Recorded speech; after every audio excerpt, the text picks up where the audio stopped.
ಕನ್ನಡದ big boss ಮೂಲಕ ಜನಪ್ರಿಯರಾದ ಪ್ರಸಿದ್ಧ ಸಂಖ್ಯಾಶಾಸ್ತ್ರಜ್ಞ ಆರ್ಯವರ್ಧನ್ ಗುರೂಜಿ ಸಿನಿಮಾ ಶೂಟಿಂಗ್ ನಿಮಿತ್ತ ಮಡಿಕೇರಿಗೆ ಆಗಮಿಸಿದ್ದರು. ಈ ವೇಳೆ ರಾಜಾಸೀಟ್ ಬಳಿ ಚಿತ್ತಾರದೊಂದಿಗೆ ಮಾತಿಗೆ ಸಿಕ್ಕ ಅವರು ಕೊಡಗು ಜಿಲ್ಲೆಯೊಂದಿಗೆ ಅವರಿಗಿರುವ ನಂಟು, ನಟ ದರ್ಶನ್ ಮತ್ತು ತಮಿಳುನಾಡು ಸಿಎಂ ವಿಜಯ್ ಅವರ ಬಗ್ಗೆ ಕುತೂಹಲಕಾರಿ ಭವಿಷ್ಯ ನುಡಿದಿದ್ದಾರೆ. ಜೈಲಿನಲ್ಲಿರುವ ನಟ ದರ್ಶನ್ ಕುರಿತು ಮಾತನಾಡಿದ ಆರ್ಯವರ್ಧನ್ ಗುರೂಜಿ, ದರ್ಶನ್ ಅವರಿಗೆ ಈಗ ಸಮಯ ಸರಿಯಿಲ್ಲ, ಗುರುದೆಸೆ ನಡೆಯುತ್ತಿದ್ದು ಇದು ಅಪಾಯಕಾರಿ.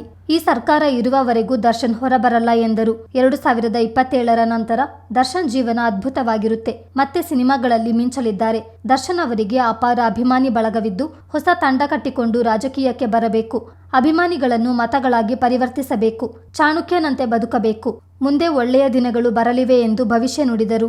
ದರ್ಶನ್ ಜಾತಕ ಬಂದು ಅವರು 14ನೇ ತಾರೀಕು ಹುಟ್ಟಿರೋದು, ಮಕರ ರಾಶಿ ಶ್ರವಣ ನಕ್ಷತ್ರ. ಹಾಗಾಗಿ ವೃಷಭ ಲಗ್ನದಲ್ಲಿ ಹುಟ್ಟಿದ್ದಾರೆ. ಹಾಗಾಗಿ ಅವ್ರಿಗಿವಾಗ ಗುರುದಶೆ ನಡೀತಾ ಇದೆ. ಗುರುದಶೆ ಇಟ್ಸ್ ವೆರಿ ಡೇಂಜರ್ ದಶೆ. ಗುರುದಶೆ ರಾಹು ಭುಕ್ತಿ ಏನೋ ನಡೀತಾ ಇದೆ. ಅದು ತುಂಬ ಅಪಾಯಕರವಾದ ದಶೆ ನಡೀತೈತೆ. ಅದು 2027ರವರೆಗೂ ಈ ದಶೆ ನಡೀತೈತೆ. 27ರ ಮೇಲೆ ಅವರ ಹೊಸ ಲೈಫ್ ಸ್ಟಾರ್ಟ್ ಆಗುತ್ತೆ. ಭಾಳ ಅದ್ಭುತವಾದ ಹೊಸ ಲೈಫ್ ಸ್ಟಾರ್ಟ್ ಆಗುತ್ತೆ. ದರ್ಶನರು ಸ್ವಲ್ಪ ಬಂದ ಮೇಲೆ ಒಳ್ಳೆಯ ಸಿನಿಮಾವನ್ನು ಮಾಡಿ ಒಂದು ರಾಜಕೀಯಕ್ಕೆ ಬರೋ ಥರದ ಪ್ಲ್ಯಾನ್ಗಳು ಮಾಡಿ ಎಲ್ಲ ಹೊಸ ಟೀಮನ್ನು ನೀಟಾಗಿ ಕಟ್ಕೋಬೇಕು. ಕರೆಕ್ಟಾಗಿ ದರ್ಶನರು ಕ್ಯಾನ್ವಾಸ್ ಮಾಡೋದನ್ನೆಲ್ಲ ತುಂಬ ಜನಕ್ಕೆ ಮಾಡಿದ್ರು. ಅದನ್ನೆಲ್ಲ ಬಿಟ್ಟು ಹೊಸ ಟೀಮ್ ಕಟ್ಟಿ ಕರೆಕ್ಟಾಗಿ ಇನ್ನೊಂದು 4, 5, 10 ವರ್ಷ ಈ ಎಲೆಕ್ಷನ್ ಬಿಟ್ಟು ನೆಕ್ಸ್ಟ್ ಎಲೆಕ್ಷನ್ಗೆ ಒತ್ತಿಗೆ ಒಳ್ಳೊಳ್ಳೆ ಸಿನಿಮಾಗಳನ್ನ ಮಾಡಿ ಒಂದು ಪ್ಲ್ಯಾನ್ ಮಾಡಿ ಇನ್ನು ಮುಂದೆ ಜವಾಬ್ದಾರಿಗಿರಬೇಕು. ಹೆಸರು ದುಡ್ಡು ಬಂದ ಮೇಲೆ ದೌಲತ್ ವರ್ಕ್ ಆಗೋಲ್ಲ, ಮತ್ತು ಯಾವ ಆಸೆನೂ ವರ್ಕ್ ಆಗೋಲ್ಲ. ಸಾಧನೆ ಮಾಡ್ತಾ ಹೋದಷ್ಟು ತೃಪ್ತಿ ಇರುತ್ತೆ ಅಂತ ನನಗನ್ಸುತ್ತೆ. ಆಸೆಗಳು ನಮ್ಮ ಹಿಂದೆ ಬರೋಲ್ಲ. ಎಷ್ಟು ಜನಕ್ಕೆ ಮುತ್ತು ಕೊಟ್ಟರು ಪ್ರಯೋಜನ ಇಲ್ಲ, ಎಷ್ಟು ಜನಕ್ಕೆ ಬೈದರೂ ಪ್ರಯೋಜನ ಇಲ್ಲ, ಎಷ್ಟು ಆಸ್ತಿ ಮಾಡಿದ್ರು ಪ್ರಯೋಜನ ಇಲ್ಲ. ಪವರ್ ಬೇಕು, ಪವರ್ ತಗೋಬೇಕು. ಅವರು ನೇಮ್ ಆದಮೇಲೆ ಪವರ್ ತಗೋಬೇಕು. ಹಾಗಾಗಿ ಆ ಪವರ್ ತಗೊಳ್ಳೋ ಕೆಲಸ ದರ್ಶನ್ ಮಾಡಿದ್ರೆ ಒಳ್ಳೆಯದು. ಟೈಮ್ ತಗೊಳತ್ತೆ ಬರ್ತಾರೆ. ಈ ಸರ್ಕಾರ ಇರೋರಿಗೂ ಬರೋದು ಕಷ್ಟ. ಈ ಸರ್ಕಾರ ಚೇಂಜ್ ಆದ್ಮೇಲೆ ಬರ್ಬೋದು, ನನಗೆ ಗೊತ್ತಿಲ್ಲ. ಅದ್ರ ಮಾತ್ರ ಯಾಕಂದರೆ ಇದೇ ಸರ್ಕಾರದಲ್ಲಿ ಅವ್ರು ಇದ್ದಾರೆ ಗೊತ್ತಾಯಿಲ್ಲ ಅಂದ್ರೆ ನಾವೇನು ಮಾಡೋಕ್ಕಾಗಲ್ಲ. ಇದು ನಾನು ಸತ್ಯ ಮಾತಾಡ್ತಿದ್ದೀನಿ, ಸುಳ್ಳು ಹೇಳೋಕ್ಕಾಗಲ್ಲ. ಏನು ಹೇಳಿ, ತಪ್ಪು ತುಂಬ ಜನ ಮಾಡ್ತಾರೆ. ತಪ್ಪು ಮಾಡ್ದಲ್ಲಿ ಇರೋಕ್ಕೆ ಯಾರೂ ಆಗೋಲ್ಲ. ಆದರೆ ಇವಾಗ ಶ್ರಮಿಸಿದ್ರೆ ಅವರು ಅರ್ಥ ಮಾಡ್ಕೋಬೇಕು. ಅವರು ಕೂಡ ತುಂಬ ಚಾಣಕ್ಯಾಗಿ ಬದುಕಬೇಕು. ಹಾಗಾಗಿ ಫಾಲೋವರ್ಸ್ ಅವ್ರ ಹಿಂದೆ ಇದ್ದಾರೆ.